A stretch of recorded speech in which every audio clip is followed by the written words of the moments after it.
할렐루야. 반갑습니다. 저는 한 30년 전에 동순교회 한번 와봤습니다. 제 여자친구가 이 교회를 다니고 있었습니다. 그 여자친구가 지금 제 아내가 돼서 네. 그때 제 여자친구가 아버지가 이 교회 장로라고 그러셔서 제가 왔었습니다. 근데 시간이 지나니까 이제 제 아내 큰오빠도 장로님 계셔서 여기 계시고요. 그래서 30년 만에 장인어른 장모님 앞에 목사로 섰습니다. 그래서 되게 오늘 영광스러운 날입니다. 저한테는. 제가 원래 자라던 교회가 용산에 있는 삼일교회라는 곳입니다. 제가 어릴 때 이제 거기서 쭉 자랐고 결혼하면서 이제 교회를 이제 다른 교회를 섬기게 됐는데 2, 3년 전인가 삼일교회에서 연락이 왔어요. 와서 설교를 좀 하라고. 송태근 목사님이 지금 담임하고 계시는데 이제 갔더니 몇 년 만에 왔냐고 그러시더라고요. 그래서 꼽아보니까 한 23년 만이었어요. 그래서 제가 한 23년 만에 왔다고. 그리고 이제 설교하러 올라갔더니 앞에 굉장히 낯익은 얼굴인데 보니까 저희 고등부 형이었는데 장로님이 계속 앉아 계시더라고요. 그래서 어릴 때 참 제가 좋은 교회에 있었고 좋은 교회에서 신앙생활하는 아내를 만났고 그래서 제가 여기까지 왔구나 하는 생각이 들면서요. 근데 제가 요즘 이제 저희 교회 이름이 동네 작은 교회 아닙니까? 그냥 이름 그대로입니다. 동네 작은 교회 섬기고 있는데 가끔 이렇게 너무 좋고 너무 예배가 은혜가 되고 너무 많은 사람들이 모여있는 교회를 하나님이 가서 설교를 하라고 그래서 이렇게 오기는 옵니다만 되게 어색하고 좀 이상한 거예요. 근데 또 제가 오늘 오면서 그런 생각이 들었어요. 야, 이렇게 좋은 교회 와서 말씀을 전하라고 하는데 오늘 보니까 또 남선교회 연합 예배인데 지금 세상이 미투로 지금 난리를 치고 있는데 무슨 설교를 해야 되나 우리가. 우리 형제들 몸 조심하고 손 조심하고 눈길 조심하고 이런 설교 해야 되구나 하는 마음이 좀 듭니다. 제가 2014년, 4년 전인데요. 또 굉장히 큰 교회에서 서초동에 있는 어디라고 말씀 못 드리겠어요. 서초동에 있는 S교회인데 교회가 분쟁이 나가지고 아직도 지금 그러고 있어요. 근데 이렇게 갱신하는 분들이 모여 있는 곳에서 저를 보고 설교를 하러 오라고 그래서 갔어요. 가기 전에 노회에서 또 선배 목사님들이 거긴 가면 안 된다고 너 스펙에 문제 생긴다. 제가 동네 작은 교회 목사가 무슨 스펙이 있습니까? 어울리지 않는 얘기들이잖아요. 가가지고 설교를 가기로 한 2014년 그 고난주간, 부활주일이었네요. 그 주간에 세월호가 터졌어요. 그리고 그때 저랑 아주 친한, 아주 절친 목사님 아들이 영국에서 갑자기 심장마비로 죽었어요. 그런 날, 근데 부활주일이에요. 부활을 이야기해야 되는데 제 주변과 온 세상이 다 죽음으로 뒤덮여 있는 곳에, 교회가 어렵고 분쟁이 있는 곳에 제가 가서 설교를 하게 됐었습니다. 그래서 제가 가끔 이렇게 외부에서 오라고 그러면 겁이 덜컥덜컥 나요. 무슨 일이 내 앞에 기다리고 있는데 내가 거길 가야 되나 했는데 오늘도 좀 그렇습니다. 저는 저희 교회가 이제 동네 작은 교회, 아시는 분들, 제가 하도 여기저기 가서 저희 교회 얘기를 했더니 좀 아시더라고요. 제가 영국에 공부하러 가서 옥스퍼드 한인교회 이제 교육 목사로 섬기면서 공부를 했는데요. 청년들이 이제 서울에서 오면 자기 교회 나와서 소개하라 그러면 두 종류예요. 자기 교회 이름 잘 말하는 청년들, 사라의 교회, 그 다음에 소망교회, 온누리교회, 이런 교회들. 동순교회도 근데 그거 없었어요. 그 중에 우리 청년이. 그리고 이제 나머지 청년들은 뒤통수 긁으면서 뭐 그냥 동네 작은 교회 다니다 왔어요 이러는 거예요. 그 동네 작은 교회 어디냐 그러면 이제 그제서 얘기 나옵니다. 뭐 무슨 교회 무슨 교회. 그래서 가만 보니까 교회가 좀 규모가 크거나 목사님 유명하면 자기 교회 이름 잘 얘기하는데 나머지는 다 동네 작은 교회에 다 들어가 있는 거예요. 그래서 제가 개척을 준비할 때인데 내가 동네 작은 교회라고 이름을 지어서 우리 교회 성도만 자기 교회 어디냐 그러면 동네 작은 교회라고 얘기해야 되겠다. 왜 우리가 자기 교회 이름 얘기 못하나 가만 생각해 보면 뭐 그거죠. 뭐 목사님 별로 유명하지 않으니까 말해봐야 모를 거야. 우리 교회 뭐 규모도 작은데 뭐 우리 목사님 방송에도 잘 안 나오는데 뭐 그러나 사실 그래도 교회잖아요. 아무리 규모가 작고 성도 수가 적게 모여도 예수의 보혈로 피로 세우신 하나님의 교회라면 삼위일체 하나님 계시고 그분을 예배하는 곳이라면 교회 맞지 않습니까?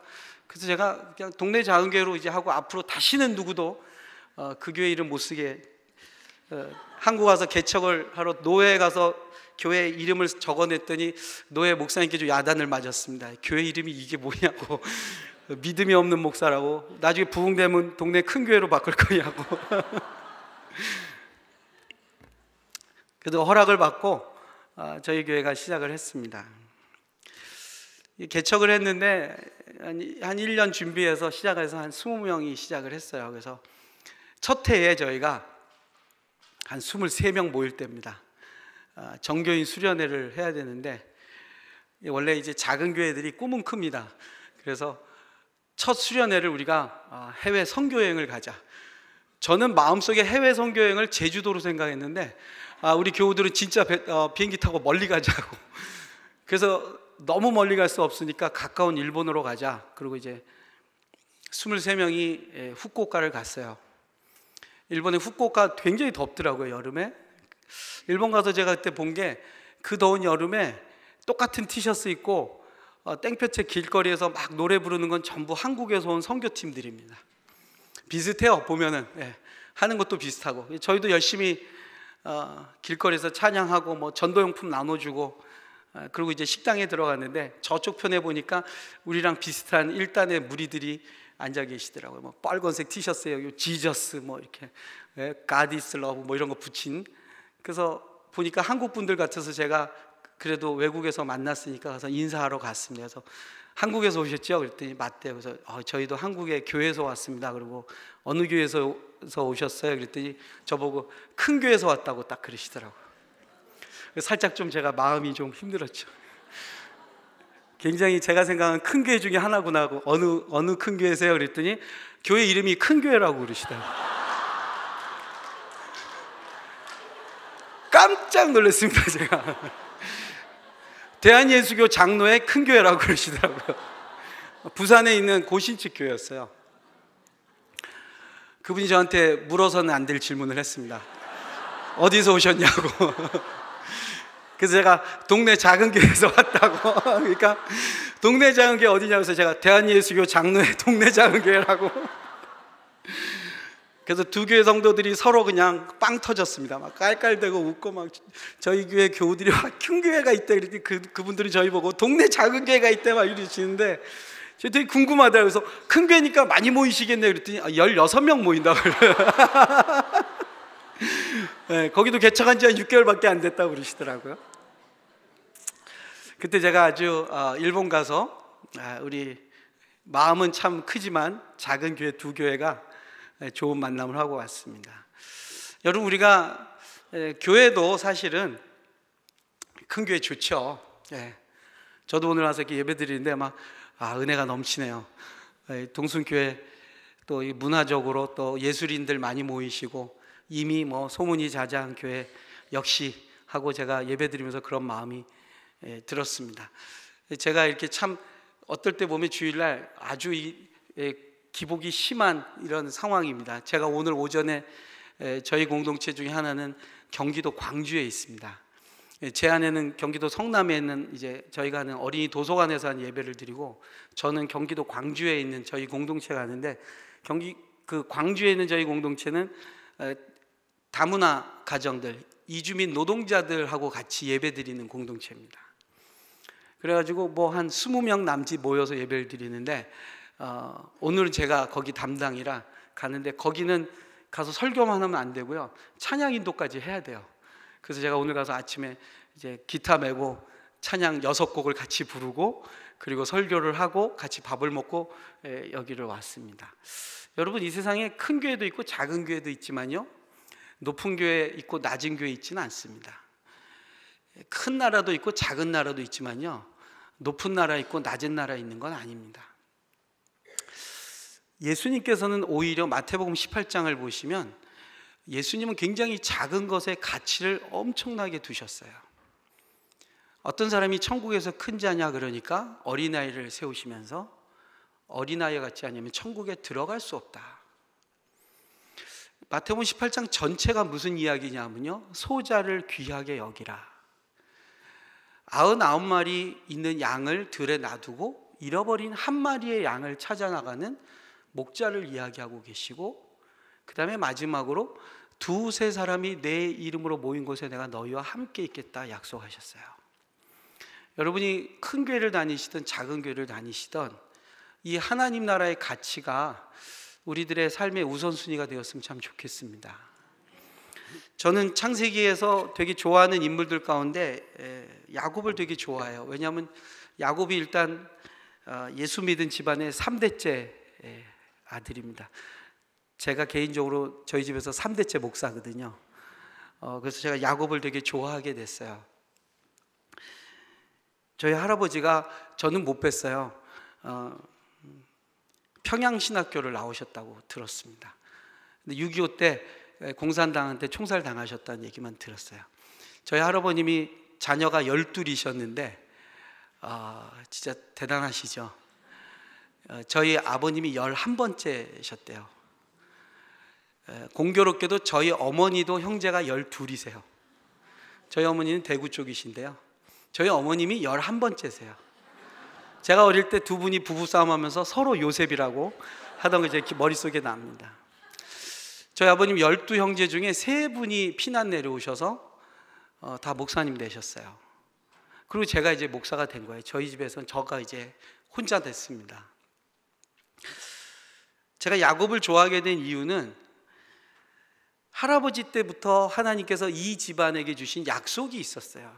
그리고 그 약속을 하나님께서 구체적으로 가르쳐 주시는 내용이 창세기 17장에 나오는데, 그게 뭐냐면 바로 하나님 자기 자신이 누구다라는 것을 소개하시면서 하나님께서 아브라함과 언약을 맺으십니다. 근데 이 사건이 왜 중요하냐면 아브라함 이전에 하나님께서 우리 인간들 중에 누구에게라도 자기의 이름을 가르쳐 주신 적이 없어요. 이 아브라함에게 처음으로 자기가 누구다라는 것을 가르쳐 주셨어요. 자기가 누구다라는 게 뭐냐면 바로 창세기 17장 1절에 나오는데, 나는 전능한 하나님이다 그래요. 이게 히브리 말로는 엘샤다입니다. 영어로는 Almighty God이에요. 난 다 할 수 있는 하나님이다. 근데 17장 1절에 왜 이 말씀이 나오냐, 바로 그 앞절 16장 16절을 보면 아브라함이 하갈을 통해서 이스마엘을 낳았다 그래요. 그러니까 하나님께서 아브라함을 맨 처음 불러내주신 하나님의 언약과 하나님의 약속에 대해서 아브라함의 반응이 잘못된 반응으로 잘못된 아들을 낳고 났을 때가 하나님께서 그 16장 16절 지나고 17장 1절에 나타나셔서 뭐라고 그러냐면 내가 전능자다 그럽니다. 그러면서 아브라함한테 전능자 하나님이 너와 함께 한다는 것을 보여주시면서 아브라함의 이름을 바꿔주셔요. 그래서 아브라함에서 아브라함이 되고, 두 번째는 뭐냐면 그에게 할례를 요구하십니다. 굉장히 위험하고 굉장히 아주 무서운 것을 요구하시죠. 근데 아브라함이 순종하고 그게 99세 때인데 100세에 정말 상상도 못할 이삭을 얻게 되죠. 그리고 아브라함은 그 자기가 만난 하나님을 이삭에게도 또 얘기를 해요. 이삭에게도 전능자 하나님이 너와 함께 있겠다라는 말씀을 합니다. 그 전능자 하나님을 이삭이 알고 경험하는 과정에서 이삭이 체험하는 것은 뭐냐면 운물을 여러 번 뺏기게 되는 거예요. 그리고 어찌 보면 이제 이삭이 낳은 쌍둥이 중에 야곱이 이 집안이 우리 가문에게 역사하신 하나님이 전능자 하나님이라는 사실에 대한 갈망을 갖게 돼요. 그러니까 야곱은 한편으로는 장자권을 뺏으려고 하는 욕망도 있지만 그의 그 이면에는 뭐가 있냐면 할아버지가 만난 그 하나님, 우리 아버지와 함께한 하나님, 나도 그 하나님을 만나고 싶은 갈망이 있는 거예요. 그런데 그가 하는 그 방법은 뭐냐? 그 전능자를 만나는 방법은 자기의 힘과 자기의 계획과 자기의 노력으로 만나려고 하는 거예요. 그러니까 이게 계속 어긋장이 나다가 그가 결국에는 오늘 우리가 읽은 이 35장 앞에 보면 그가 야복강에서 천사와 씨름을 하게 됩니다.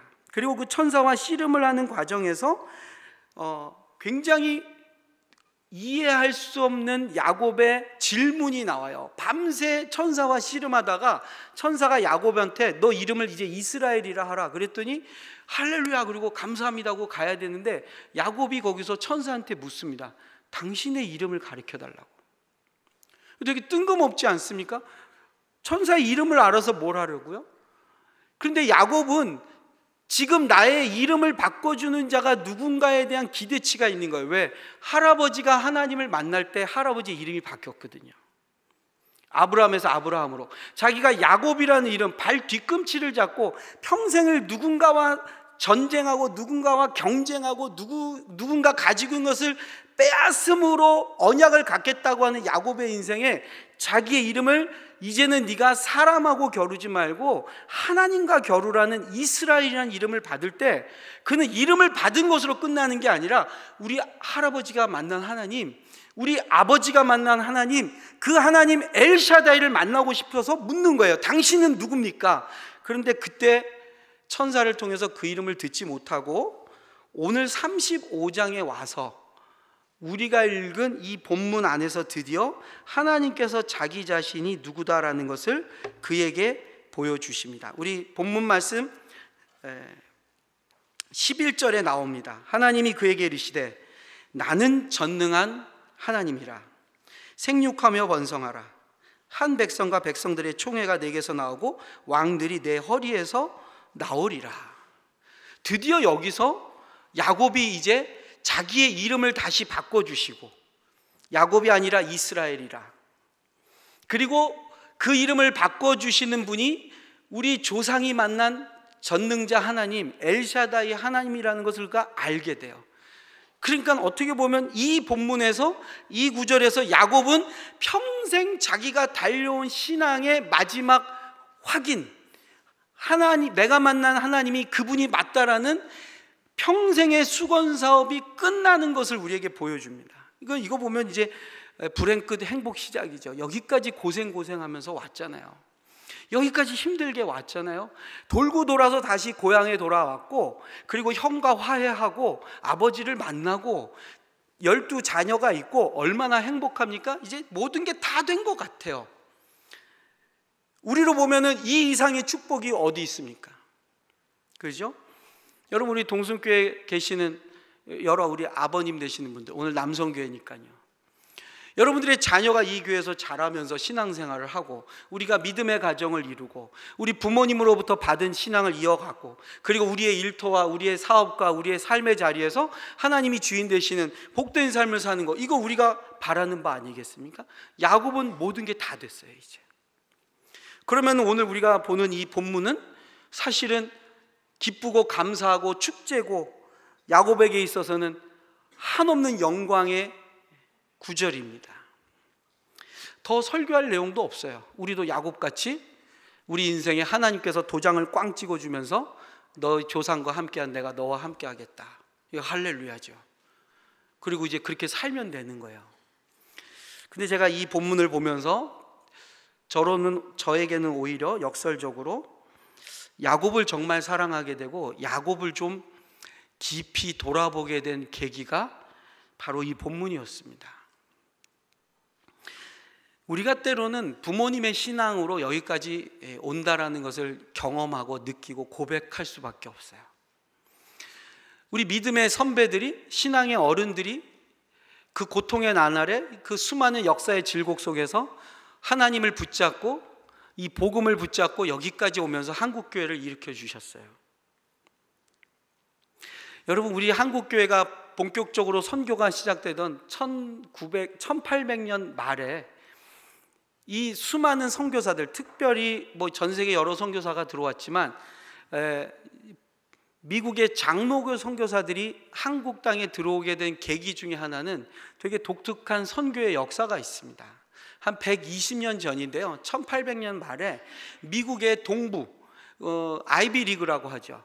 이 미국 동부의 이 대학가에 엄청난 선교의 운동이 일어납니다. 그 진원지는 누구냐면 바로 D.L. 무디라는, 그렇게 많이 배우지 못한 그 한 사람의 헌신과 그 사람의 설교가 오히려 동부의 그 수많은 젊은 엘리트들에게 영향을 주고 감동을 주면서 수천 명의 아이비리그 출신 이 똑똑한 청년들이 전 세계로 선교사로 헌신을 하게 돼요. 그러니까 하버드, 예일, 그다음 프린스턴, 버스턴, 이 젊은 청년들이 헌신을 하는데 그 중에 굉장히 많은 청년들이 어디로 가냐면 아시아로 자기들의 선교지를 정합니다. 그때 아시아로 선교지를 정해서 가는 수많은 청년들이 가고자 했던 아시아의 대표적인 나라가 세 나라가 있었어요. 일본, 중국, 마지막은요 인도예요. 여러분, 거기에 조선은 없어요. 왜냐하면 그들의 머릿속에, 그들이 가지고 있는 아시아에 대한 선교의 정보 속에 조선이란 나라가 존재하지도 않았어요. 그런 상황에서 일본으로, 중국으로, 인도로 들어간 몇 명의 선교사들 가운데 조선에 대한 소식을 거기서 듣고 조선으로 다시 선교를 가자고 말하는 그 몇몇 소수의 선교사들 때문에 아시아에 조선이라는 나라가 있다는 것이 발견되고 조선으로 선교사들이 들어오게 됐습니다. 그러니까 큰 선교의 전략에서 조선은 중요한 요충지도 아니었고 관심사항도 아니었던 시절이 있었어요. 그러나 여러분, 120년이 지난 오늘날에 이 아시아에서 복음의 하나님께서 은혜를 주시고 수많은 하나님의 교회들을 세우시고 기독교 선교의 중추적인 역할을 하는 나라로 우리 한국 교회와 한국 사회를 쓰시는 것에 대해서 전 세계가 부인할 수 없어요. 어떻게 이런 일이 일어날 수 있었을까요? 하나님의 놀라운 역사와 하나님의 인도하심이 있지만 그 속에서, 그 척박한 자리에서 복음을 붙잡고 그 힘들고 어려운 시절을 지낸 우리의 신앙의 선배들이 있었습니다. 아브라함처럼, 이삭처럼, 그리고 오늘 우리가 야곱과 같이 우리도 그 믿음의 자리를 이어가면서 여기까지 왔습니다. 그리고 오늘 우리는 굉장히 놀라운 은혜와 축복과 하나님의 인도하신 가운데 부족함이 없는 교회들로 우리가 세워져 있습니다. 제가 교회를 개척할 때 저희 교단에 제가 잠깐 근무했던 적이 있었습니다. 1996년도, 7년도 그때인데요. 그때 교회를 개척하면 몇 개나 교회가 자립을 하느냐, 이게 통계를 제가 한번 봤어요. 저는 그때 이제 막 교회를 개척하고 싶은 마음에 막 기도를 하고 있었을 때인데 제가 그 통계를 보고 하나님이 나한테 절대 교회를 개척하면 안 되는구나 하는 사인으로 제가 그때 봤어요. 왜냐하면 그때 그 보고서에 보면 교회를 개척하면 3년 지나고 몇 개가 살아남느냐, 여기서 살아남았다는 건 뭐냐면 주일날 예배드리고 그 목회자에게 얼마든지 간에 사례를 드릴 수 있으면 그 살아있는 교회로 치는 겁니다. 뭐 교인이 몇 명이 모이든지 간에. 100개가 시작되면 3년 지나면 몇 개가 살아남느냐, 여러분 몇 개일 것 같습니까? 제가 여기저기 가서 강의하거나 이럴 때 이거 물어보면요, 믿음이 좋은 분들이 막 50개, 60개 막 이러세요. 정말 저도 그러고 싶어요. 그 통계에 보면 2개예요. 그러니까 여러분, 제가 알기로 여러분이 덕소에 교회 하나 분립 개척하셨죠? 여러분 상위 2% 안에 드신 교회입니다. 100개 중에 2개 돼요. 우리가 그런 지금 상황에 들어와 있어요. 그러면서 제가 그때 이제 개척을 막 준비할 때 저희 많은 선배 목사님들이 저보러 그랬어요. 교회 개척하지 마라. 요즘 때가 어느 때인데 개척을 하냐고. 제가 그때 되게 놀란 게 뭐냐면, 목사가 교회 개척하겠다고 그러면 교회 개척을 열심히 말리는 게 신부님이나 법사님들이 아니라 목사님들이 말리시더라고요. 하지 말라고. 이거 굉장히 어려운 시대입니다. 또 어떤 목사님 저한테 그러세요. 야, 그래도 큰 교회가 큰일 한다. 교회가 규모가 좀 있어야 큰일을 하는 거야. 제가 요즘은 그런 생각이 들어요. 큰 교회가 큰 사고 치더라고요. 그러지 않습니까, 여러분? 요즘 오늘 우리 시대가 부족함이 없어요. 그냥 우리가 가지고 있는 것 가지고 하면 돼요.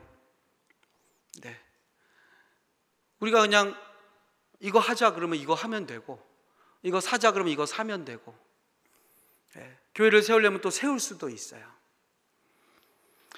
근데 야곱의 시대에 하나님께서 야곱이라는 인물을 통해서 우리에게 보여주시는 건 조금 다릅니다. 이 전능자를 만난 야곱이 전능자이신 엘샤다이 하나님과 야곱의 인생이 이제부터 어떻게 풀어지느냐가 굉장히 좀 우리의 예상과 다릅니다. 전능자를 만났어요. 고생하면서 그 할아버지 때부터 역사하신 그 하나님을 만났어요. 그리고 이제 그 하나님과 함께 자신의 삶이 믿음의 길로 쭉쭉 뻗어날 걸로 기대할 것 같지 않습니까? 또 그런 마음이 있지 않겠습니까? 그런 야곱이 이 하나님을 만나고 돌아가면서 그의 인생에 일어나는 일들이 있습니다. 바로 이 35장 19절에 어떤 일이 일어나느냐, 전능자를 만나고 돌아가는 길에 자기가 사랑하는 라헬이 길에서 죽습니다. 마지막 아들 베냐민을 낳고 길에서 죽어요. 이게 끝이 아닙니다. 이제부터 시작이에요. 그 다음에 이제 다시 집에 돌아가서 정착하고 났는데 35장 22절에 무슨 말씀이 나오냐면, 이스라엘이 야곱이 그 땅에 거주할 때 루벤이 가서, 루벤은 누구냐면 큰아들이에요. 첫 번째 아들. 루벤이 가서 그 아버지의 첫 비라와 동침함에 이스라엘이 이를 들었더라. 무슨 얘기입니까? 자기의 큰 아들이 자기의 부인 중에 한 사람을 겁탈하는 일이 일어납니다. 동침을 해버려요. 더 기가 막힌 게 뭐냐면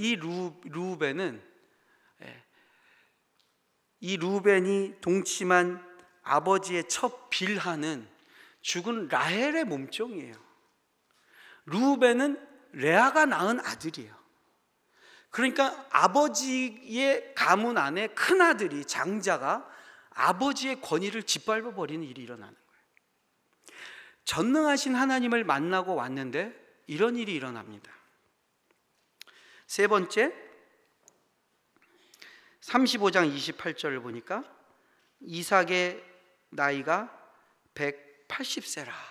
무슨 말이냐면 고향에 돌아오니까 아버지가 죽습니다. 전능자를 만났는데 아내가 죽고, 큰아들이 자기 부인을 건드리고, 그리고 자기에게 전능자 하나님을 가르쳐준 아버지가 또 죽어요. 이게 끝이 아니에요. 하나 더 남았어요.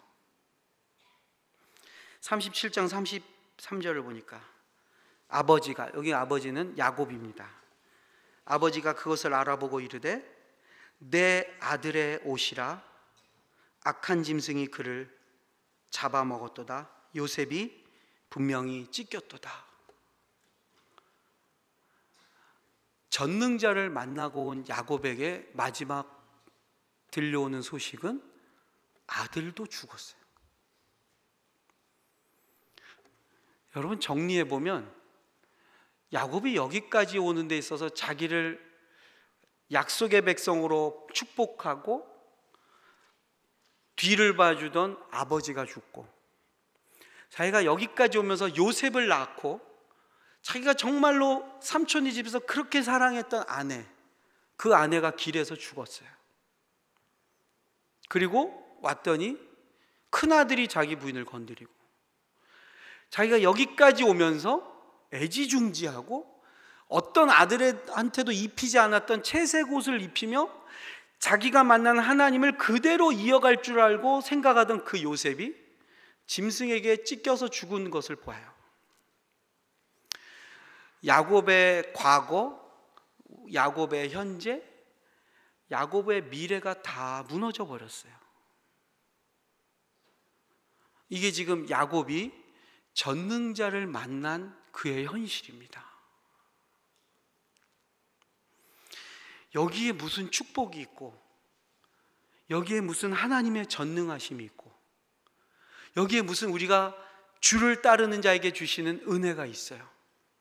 전능자를 만났는데, 엘샤다인데, 모든 걸 다 하실 수 있다고 하는데, 야곱이 그 전능자를 만나고 맞닥뜨리는 현실은 하나님이 전혀 안 계셔요.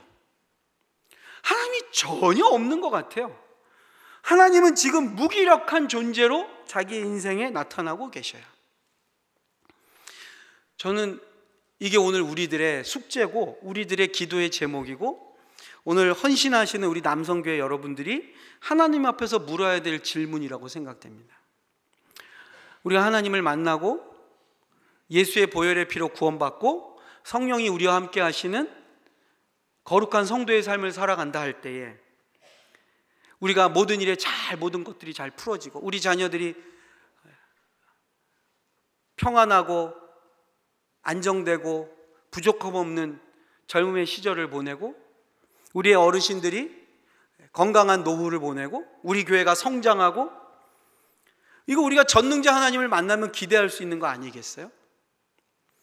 그런데 야곱은 전능자를 만났는데 야곱의 과거와 현재와 미래가 다 사라져 버렸어요. 야곱은 어떻게 살아가야 되느냐 하는 것입니다.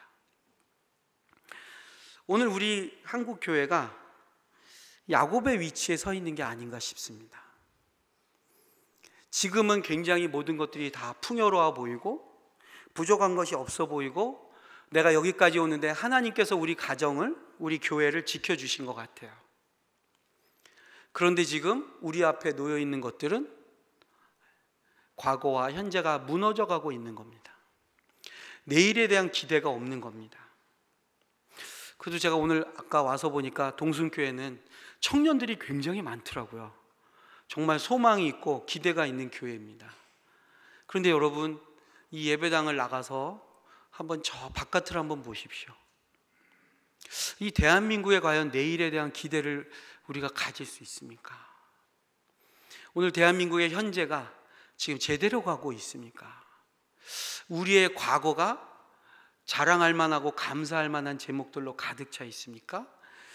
우리가 믿고 있던 것, 우리가 기대고 있던 것들이 하나씩 하나씩 다 무너지고 있어요.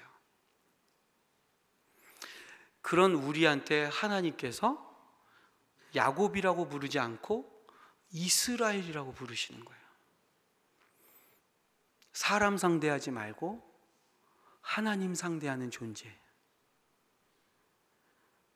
우리가 하나님 상대해서 이 난관을 극복해 나갈 수 있는 방법이 뭘까요? 요셉이 사라진 이 현실 앞에서 야곱은 이제 무엇으로 남은 시절을 보낼 수 있을까 하는 겁니다.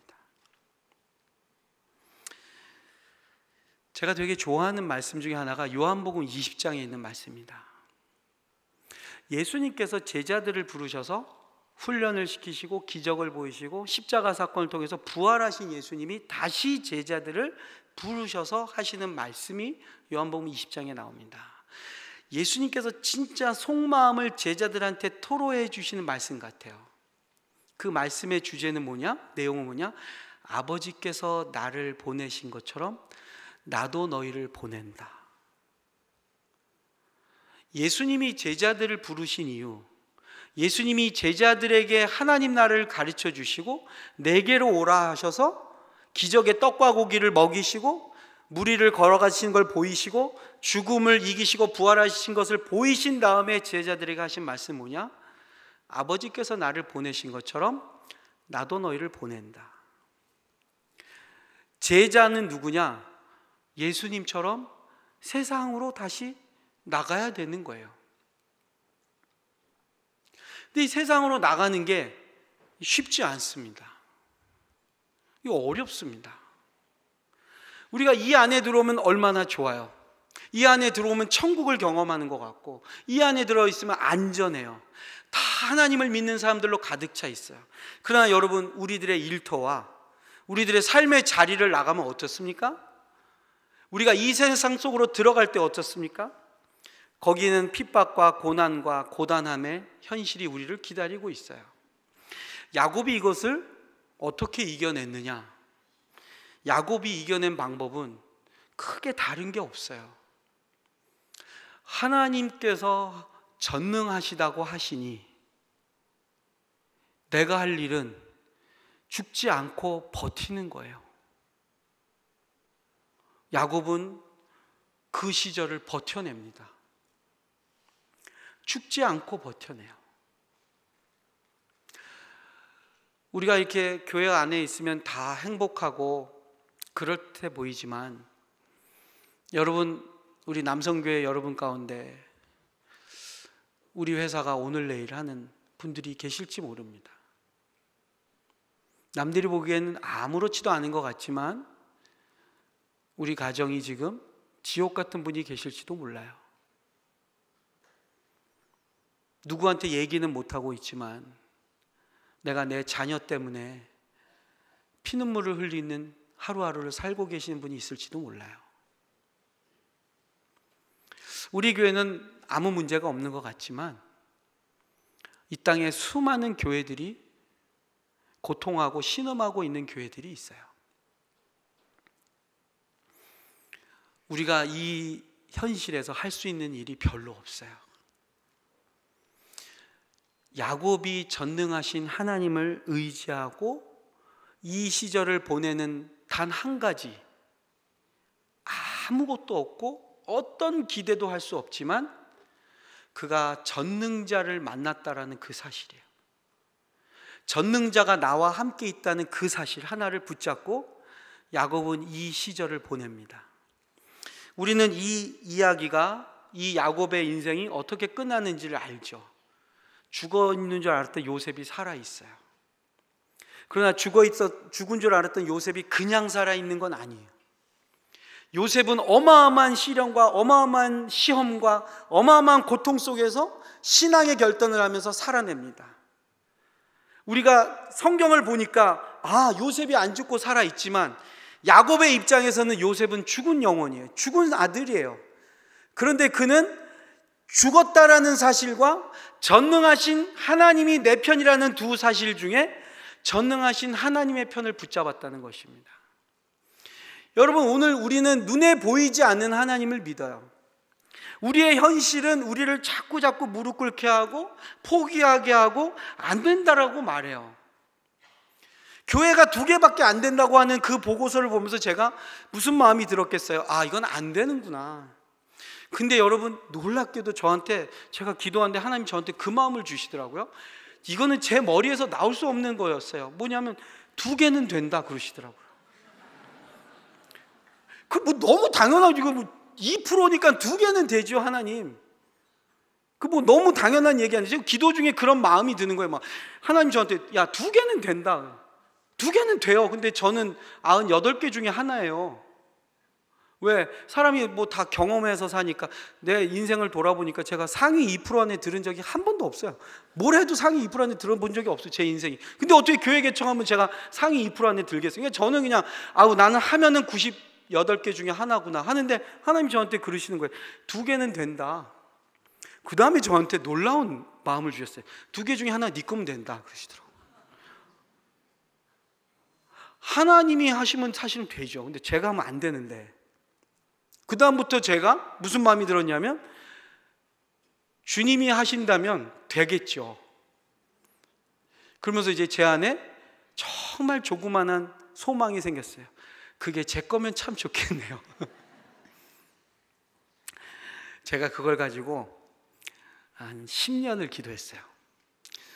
제가 기도를 많이 했다는 걸 자랑하는 게 아니라 10년을 기도하면서 계속 그 기도만 했어요. 하나님, 2개 중에 하나는 제 거 되게 해주세요. 제가 기도 중에 놀라운 응답을 받았어요. 제가 영국에서 공부할 때 버밍엄 대학이라고 그 학교에서 공부했는데, 그 학교는 일반대인데 기도실이 있어요. 기도실을 가면 전 세계 모든 종파가 와서 다 기도할 수 있습니다. 그래서 문을 열고 탁 들어가면 앞에 초생딸이 붙어 있어요. 이슬람들 거기서 기도하고, 왼쪽을 보면 여기 십자가가 붙어 있어요. 그리고 오른쪽 보면 불교의 만자가 이렇게 붙어 있어요. 취향에 맞춰서 가서 거기서 기도하면 돼요. 그리고 바닥에 양탄자가 약간 삐딱하게 있어요. 양탄자가 왜 삐딱하게 있냐? 이 양탄자는 메카를 향해 이렇게 있습니다. 거기 가서 제가 이제 십자가 앞에 가서 기도를 했어요. 하나님, 2개 중에 하나는 제 거 되게 해주세요. 어느 날 하나님 저한테 굉장히 생각하셨어요. 그러니까 제가 2개는 된다는 그것도 믿기지 않았던 저인데, 그래서 2개 중에 하나 되게 해주세요 하고 기도하던 저인데, 하나님 저한테 그러시더라고요. 야, 너 그 기도를 좀 다르게 하라고. 또 줬다 뺐나? 근데 하나님 저한테 무슨 마음 주시냐면, 2개 중에 하나 아니라 내가 너 때문에 3개 되게 해줄게 그러시더라고요. 야, 이거는 진짜 제 머리에서 나온 게 아니잖아요.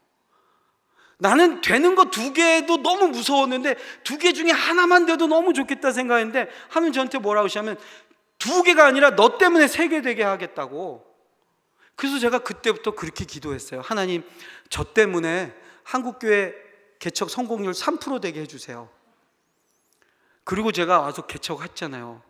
올해 11년 차입니다. 아직 안 죽었어요. 우리가 우리 안에서 내가 가지고 있는 것과 내가 뭔가 말할 수 있는 것으로는 될 수 있는 게 하나도 없습니다. 확률로는 답이 없어요. 내가 아무리 현실을 아주 논리적으로, 이성적으로, 객관적으로 분석해 본들 내 안에서 이 어두운 결과물을 극복해낼 수 있는 게 도무지 없어요. 우리 할아버지가 전능하신 하나님을 만났고 우리 아버지가 만났는데, 근데 나는, 내 인생은 아무것도 없어요. 저도 이렇게 없을 줄은 몰랐어요. 개척할 때 저희 아버님이, 제가 유학 가는데 그때는 김포공항에서 갔는데요, 저보고 탁 제가 영국으로 간다고 영어로 축복해 주시겠다고 그러시더라고요. 2마디 Don't worry, be happy 딱 이러시고 제가 그 이후에 와서 개척하는 동안 종종 그 생각 났습니다. 정말 워리하고 정말 언해피합니다. 제가 2분의 아버지를 미워했어요. 하늘 아버지와 땅의 아버지. 뭔 돈 워리고 비 해피해요. 죽을 것 같은데. 개척하고 3년쯤 됐을 때 우울증이 찾아오더라고요. 그래서 제가 막 힘들어하는데 같이 개척한 옆에 동료 목사님들 만나니까 3년 차에 다 우울증이 왔어요. 그래서 제가 그랬어요. 3년의 저주다. 그래서 예수님도 3년밖에 안 하고 가신 것 같아요. 우울증 오기 전에 부활 승천해 버리셨어요. 여러분, 내 안에서는 극복할 게 하나도 없어요. 제가 너무 힘들고 마음이 막 그냥 다운이 되고, 설교를 해도 뭐 별로 감동받는 것 같지도 않고, 그런데 어느 날 설교를 하러 이렇게 제가 올라오는데, 올라와서 설교를 이렇게 하려고 했는데 제 마음에 하나님이 그런 마음을 주시더라고요. 동네 자운교회 누구 거냐? 제가 개척했죠. 힘들어 죽겠습니다. 동네 자운교회는 누가 목회하냐? 제가 목회하죠. 내가 목사인데요. 근데 그 다음에 하나님 저한테 그러시더라고요. 동네 자운교회 네가 목회하는 게 아니라 성도들이 너를 목회하고 있다. 제가 막 망치로 뒤통수 맞은 것 같았어요. 왜? 제가 왜 개척했는데요, 내가 배운 거, 내가 그동안 자라면서 교회에서 배운 거, 내가 알고 있는 목회, 내가 우리 신앙의 어른들한테, 우리 가족들한테, 우리 부모님으로부터, 선조로부터 받은 이 믿음의 유산, 이 축복 내가 나눠주고 베풀어주고, 그래서 내가 멋있는 교회 만들겠다고 내가 개척했는데, 하나님 뭐라고 하시냐면, 네가 목회하는 게 아니고 성도들이 너를 목회하고 있는 거야. 언제 우리 목사님 설교 좀 잘하나? 언제 우리 목사님 인간 좀 되나? 언제 우리 목사님 좀 마음 좀 자기 통제 좀 되나? 참고 지금 앉아있는 거 모르느냐 이러시는 거예요. 그리고 한마디 더 하시더라고요. 동네 작은교회 네가 성도들 목회하는 게 아니라 성도들 데리고 내가 너 목회하고 있는 거야. 내가 너 때문에 교회 세운 거야. 제가 할 말이 없더라고요. 야곱이 아버지 죽고 아내 죽고 아들도 죽었는데 하나님이 무언가 하시겠지 하고 기다립니다. 그 세월이 이렇게 보니까 한 10년 걸렸어요. 10년을 야곱이 이스라엘로 살아갑니다. 더 이상 붙잡고 하소연할 사람이 없어요. 더 이상 내가 저 인간 쓰러뜨려서 내가 이겨야지 할 존재도 없어요. 이제 야곱은 야곱으로 살아갈 방법이 없어요. 오로지 이스라엘로만 살 수 있어요. 하나님만 상대해야 돼요. 그 시절 10년을 지나고 나니까 죽은 줄 알았던 요셉이 살아있는 거예요. 아버지 때 만난 기근, 야곱이 또 기근을 만났는데 하나님이 요셉을 살려두셔서 기근의 때를 피할 길을 준비하고 계셨던 거예요. 여러분, 지금 우리가 하나님이 보이지 않지만, 지금 하나님이 내 현실에서 개입하지 않는 것 같지만, 하나님이 저와 여러분들 위해서 저 애굽에서 요셉을 살리고 계신 줄로 믿습니다. 이 눈에는 안 보이지만 바로의 궁전에서, 보디발의 집에서 열심히 우리 주님이 요셉을 키워내고 계셔요.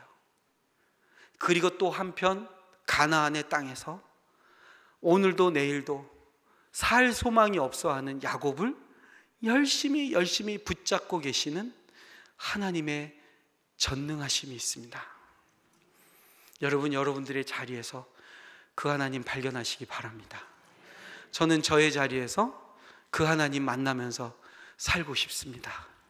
특별히 헌신하신 우리 남성교회 여러분, 여러분들의 일터와 가정과 또 여러분들이 혼자 앉아있는 그 자리에서 전능자 만나시기를 축복드립니다. 기도하겠습니다. 전능하신 하나님, 할아버지가 만난 하나님, 아버지가 만난 하나님, 그것이 아니라 내가 오늘 우리 시대에 내가 그 전능자를 만나게 하여 주시옵소서. 삶의 소망이 다 끊어지는 이 현실에서 그 하나님을 붙들고 살아낼 수 있는 믿음을 허락하여 주시옵소서. 내 손에, 내 눈에 보이지 않지만 이 상황을 결국에는 회복시키실 전능하신 하나님을 믿습니다. 아버지로, 또 아들로서, 가장으로, 일터와 삶의 자리에서 지도자로 세워져 있는 우리 남성교회를 기억하셔서 이 험난한 세상에 보냄받은 자리에서 하나님 나라 보게 하여 주옵소서. 예수님의 이름으로 기도합니다. 아멘.